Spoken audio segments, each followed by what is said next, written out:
Hello, you're watching Daily News on All News Nigeria. I am Opeyemi Olugbemi. Here are the headlines for today. Buhari seeks Senate approval for additional loan.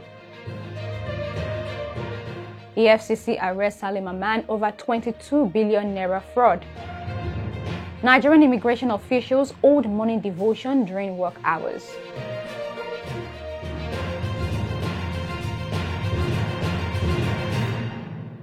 Welcome back. Now the news. Nigeria has once again been plunged into debt by President Buhari, just when Nigerians are anticipating light at the end of the tunnel as the end of the failed administration approaches and the new change dawns. Hopes have been dashed and it's down the drain for Nigeria's economy. But all I can say is all is well, and we're expecting light at the end of the tunnel, inshallah. At the end of the tunnel, not tunnel.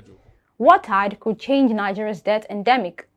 The end of the debt endemic is nowhere in sight as Nigeria's President Muhammadu Buhari on Wednesday requested the Senate's approval for a $800 million loan from the World Bank. Buhari's request came a few days after the upper legislative chamber approved the federal government's bid for restructuring of the 22.7 trillion naira ways and means advances from the Central Bank of Nigeria, CBN.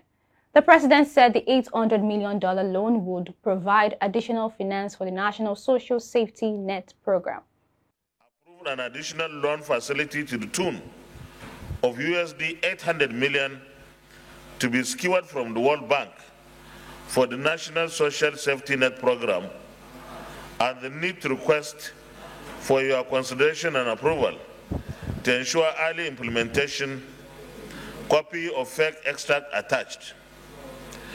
The Senate may wish to note that the program is intended to expand coverage of shock responsive safety net support among the poor and vulnerable Nigerians.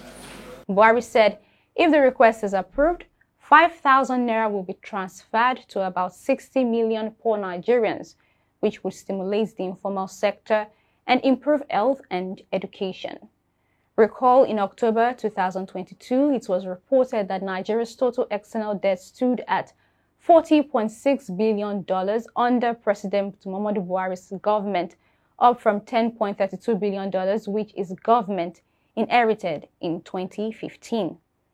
This showed that there was an increase of 288.18% in 7 years, according to the external debt stock reports by the Debt Management Office. A breakdown shows that in 2015, 36 states had $3.27 billion external debt, while the federal government had $7.5 billion. By 2022, states' external debt rose to $4.56 billion, while the federal government's external debt increased to $35.5 billion. The debt included loans from multilateral sources such as the World Bank, the African Development Bank, and the International Monetary Fund. They also included bilateral loans from China, France, Japan, Germany, and India, as well as commercial sources including Eurobonds and diaspora bonds. Nigeria's external debt ballooned as the naira lost value, increasing Nigeria's debt service burden and worsening its ability to service debt. The International Monetary Fund recently said that the long-term rates of the depreciation of the naira equated to a loss of 10.6% of its value annually since 1973. According to the IMF, this rate was 1.5 times higher than the long-term rate of the currencies of other emerging markets and developing economies at 7.2% and sub-Saharan Africa at 7% over the same time period. Moving on to the next news, a popular saying goes thus: every day for the thief, a day for the owner. This explains the following news. Nigeria's former Minister of Power, MAMMAN, has been arrested over alleged $22 billion fraud. MAMMAN, who was minister under President Muhammadu Buhari from 2019 to 2021, was arrested in the early hours of Wednesday by the Economic and Financial Crimes Commission, EFCC, and is being detained at the headquarters of the Anti-Graft Agency in Abuja. The arrest is said to be in connection with the Commission's ongoing investigation into alleged corruption in the execution of some power project. Specifically, MAMMAN is alleged to have conspired with staff of the ministry in charge of the account of the Zungeru and Mabila hydroelectric power project and diverted 22 billion naira which they shared amongst themselves. The investigations have also uncovered properties in Nigeria and overseas linked to the suspect, while millions of naira and United States dollars have been recovered.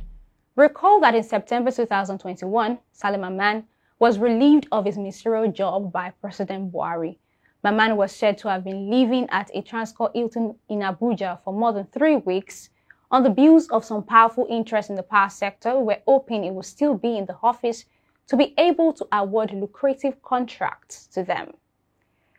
Finally, on the news, just when you thought the Nigerian system is not already comical enough, this video would make you think otherwise. Like the pidgin slang goes, waiting Musa no go see for gate. Some Nigerians on Wednesday captured a moment at one of the most corrupt offices in Nigeria, holding what it seems like a powerful praise and worship session even after resuming work late.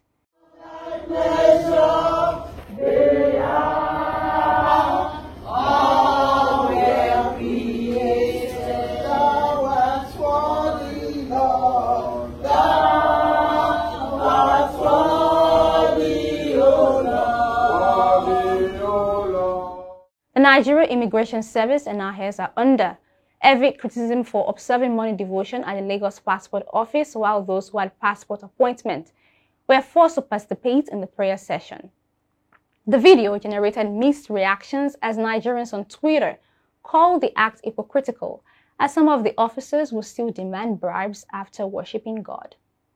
And that's it on today's news. For more updates, kindly follow us on all social media platforms displayed on the screen. I am Akoyemi Olubimi. Do have a nice day.